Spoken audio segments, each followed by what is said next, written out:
Laura et Mickaël n'ont pas de train à prendre, ils viennent visiter leur futur appartement, ici, au premier étage de cette gare désaffectée. Ils ont rendez-vous avec l'agent immobilier pour vérifier l'avancée des travaux. Bonjour Monsieur Doué. Bonjour. Bonjour Madame Casuli. Vous allez bien? Ça va, très bien. Impatient? Oui. Impatient de voir l'évolution un petit peu? Bah oui. Eh bien écoutez, on va y aller tout de suite. Vous allez voir, ça a bien changé déjà. Habiter dans une gare, plutôt surprenant. Pourtant, celle-ci a été reconvertie en immeuble d'habitation.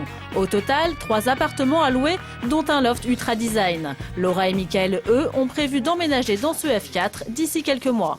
Venez. Alors tout a été carrelé maintenant. Est-ce que c'est bien ce qu'on avait discuté? Oui. Au niveau du carrelage? Alors bah oui, les petites frises, hein, c'est comme vous vouliez, madame, je crois. Hein. Ah oui. Les voilà rassurés, car voici à quoi ressemblait la vieille gare il y a encore quelques mois. Des pièces à l'abandon, une toiture envolée. Heureusement, c'est de l'histoire ancienne, Laura et Mickaël sont véritablement sous le charme. Quand on arrive et qu'on voit l'extérieur de la gare, c'est atypique parce qu'on voit un ancien bâtiment et tout. Mais une fois qu'on arrive dedans, c'est plus du tout, ça ressemble plus du tout à la gare, c'est un appartement tout neuf, c'est très sympa.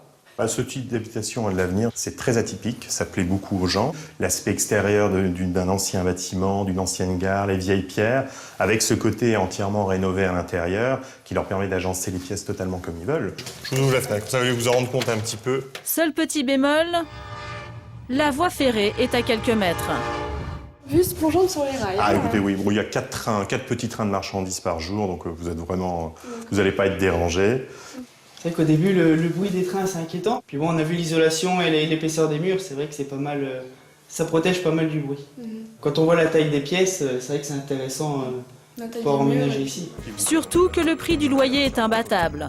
Pour ce 100 mètres carrés, Laura et Mickaël devront débourser 650 € par mois, soit 100 € de moins que leur ancien appartement plus petit. Une belle économie. Un appartement comme celui-ci, en ville par exemple, on ne pourrait pas se le payer. Bonne fin de journée, à très bientôt. Merci. Au revoir, M. Doué. Au revoir, madame. Bon week-end. Un grand espace atypique pour pas cher, ça donne envie. Et des gares à louer ou à acheter, il y en a partout en France. Il s'en vend une trentaine chaque année. La SNCF a créé un service immobilier pour gérer les gares. C'est ici qu'il faut s'adresser pour savoir où dénicher la bonne affaire. Donc si on regarde la carte de France, la région où il y aura prochainement beaucoup de bâtiments de gare à vendre, je dirais que c'est en Alsace. On a certainement autour peut-être d'une quinzaine de bâtiments qui vont se libérer. L'occasion de réaliser de bonnes affaires, ces gares abandonnées sont vendues 50% moins cher que le prix du marché. Ça peut être un bon investissement de se lancer dans l'achat d'une gare. Alors, il peut y avoir beaucoup de rénovations, mais à partir du moment où on est prêt à se lancer dans les travaux, on peut quand même faire quelque chose de très sympa. Acheter une gare, c'est ce qu'ont fait Michel et Josiane il y a 2 ans. Aujourd'hui, ils reçoivent toute la famille pour leur montrer l'évolution des travaux. Que ça avance petit à petit. Ça a agrandi la pièce comme ça, avec la peinture faite. Hein. Oui, ça fait fini, un peu plus fini. Hein. Donc, Oui. on a hésité, puis en définitive, on l'a mis ici. Voilà. Le couple vient de passer 2 années à rénover la gare. Un vrai défi.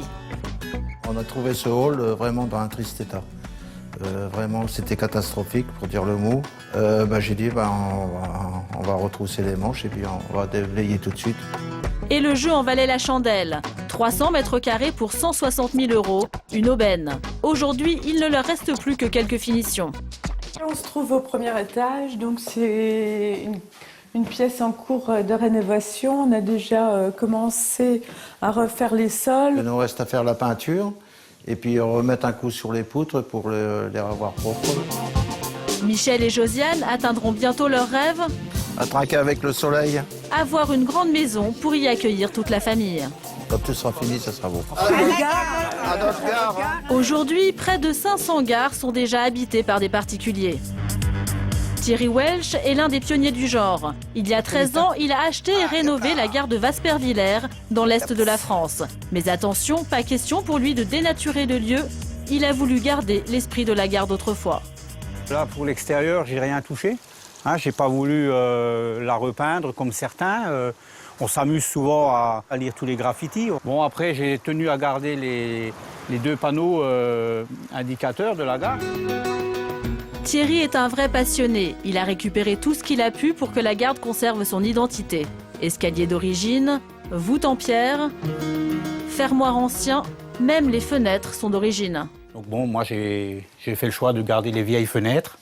Ça me coûte un peu plus en chauffage, Mais voilà, elles sont d'époque et je les aime et puis j'ai pas trop envie de les changer. Seul l'extérieur a été totalement refait. Les anciens quais ont laissé place à un jardin aux airs de Petit Paradis. Et c'est une piste cyclable qui a pris la place de la voie ferrée. Ah, ça y est, il est reparti. Thierry est réellement amoureux de sa gare, une passion qu'il aimerait transmettre à Valentin, son petit-fils. Allez plus vite, sinon on va pas arriver à la gare.